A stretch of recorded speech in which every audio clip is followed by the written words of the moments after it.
Red flag ba akong matatawag kasi busy ako sa work? Pero before papasok, i-update siya. Free time mo, sa kanya mo na lang ibibigay and update.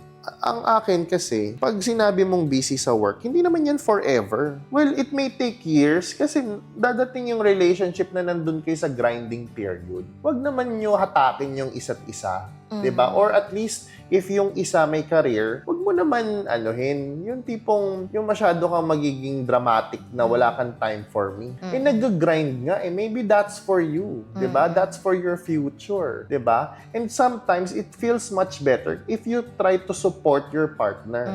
Diba? Pero ang hindi ko naman sinasang-ayunan dyan is yung tipong may isasakripisyo ka para sa partner mo. If you both have your own career, if you both want to, alam mo yun, you have to discuss it together and give each other time for yourselves.